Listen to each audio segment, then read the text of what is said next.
Tattoos. Pretty cool, huh? Who doesn't love sitting in a chair for 2 to 6 hours with your arm twisted 180 degrees while the most unpleasant man you've ever met digs a needle into your skin, carving you up like a Christmas ham, just so you can have that epic little tramp stamp? Tattoos are radical. What used to be a relatively uncommon form of expression symbolizing your place in the counterculture, tattoos are probably now more common than ever.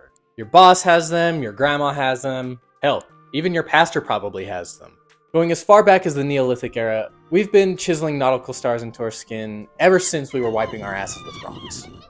Tattooing has made leaps and bounds in the last 20 years. From 3D to UV to whatever this is, there have always been good tattoo artists out there. But the level of detail and color some of them can put on human skin is absolutely mental.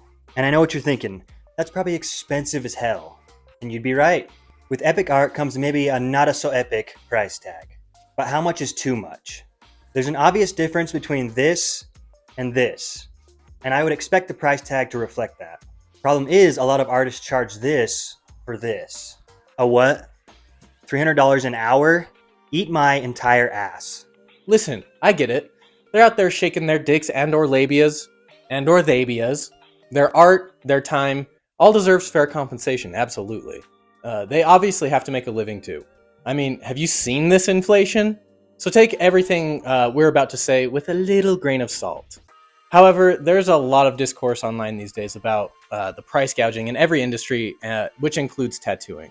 But that's the beauty of the tattoo industry, right?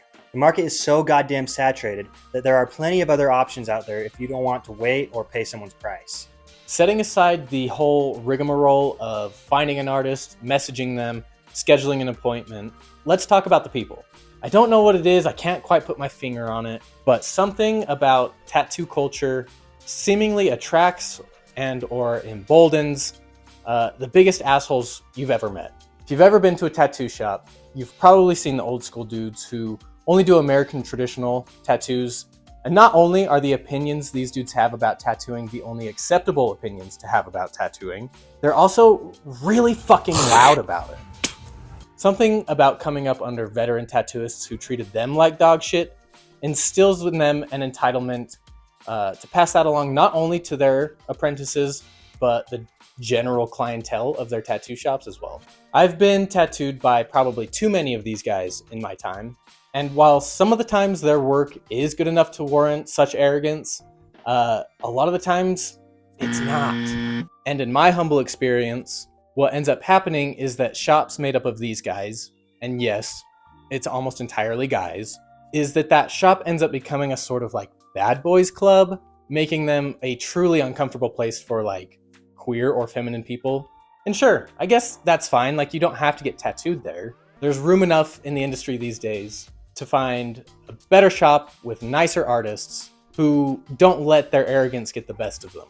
But this video is simply an outlet for my bitching, so bitch away I will. Which brings me to the next point. Women. Give it up for women, you guys. Long has the field of tattooing been dominated by men. But over the past 5 or 10 years, I've seen more and more women in the industry who do amazing work. We love to see it. And check this out. They're actually nice most of the time.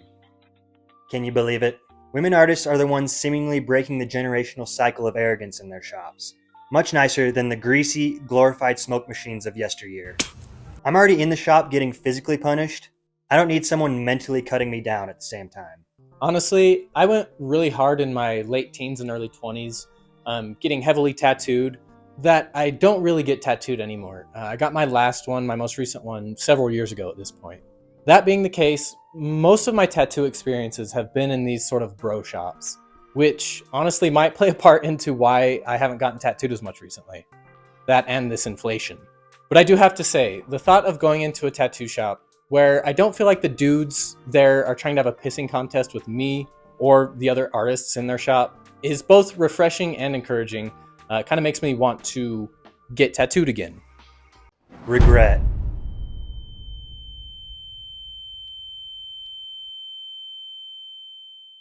Regret can be a powerful deterrent when getting tattoos. After all, you are inking something into your skin for the rest of your life. And unless you want to endure double the pain for quadruple the price to get one removed, you're stuck with it. I've met plenty of people who have to dedicate a lot of time to planning out their tattoos, making sure it's something that means a lot, or simply something that they'll still love in 5, 10, 20 years down the line. Some people flat out won't get them because they can't possibly think of something that they want on their body forever.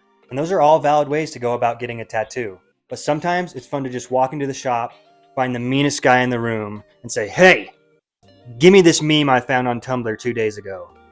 It can be a hard thing to admit and come to terms with, but even we have tattoos we regret. They don't need to be something you're ashamed of, bud, unless it's the Deathly Hallows symbol.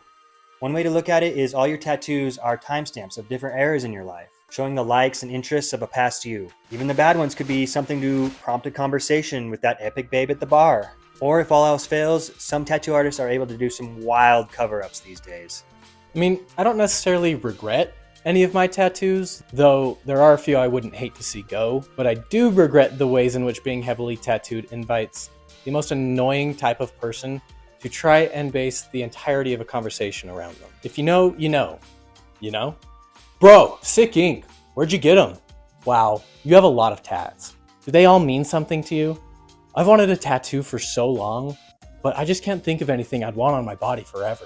Cool, dude! That might seem dumb and bitchy, but hear me out. I'm kind of a bitch. At the end of the day, tattoos are a great form of self-expression, not to mention an incredibly impressive art form as well. When I got my first tattoo at the ripe young age of 16, there still existed this sort of stigma around tattoos as being life ruiners or career enders. However, I think that stigma has mostly died today, and tattoos are probably more acceptable than they've ever been. I mean, honestly, these days it may be considered more counterculture to not have tattoos. In closing, every industry has its flaws. Tattoo culture is full of arrogant, annoying assholes, but it's also full of very talented, passionate, chill-ass people who make incredible art. And even with all the complaining we've done in this video, sometimes tattoos are worth all the physical and mental and financial torture. So go out there and get that lion clock dagger skull you've always wanted. You only live once, so you might as well fuck your shit up.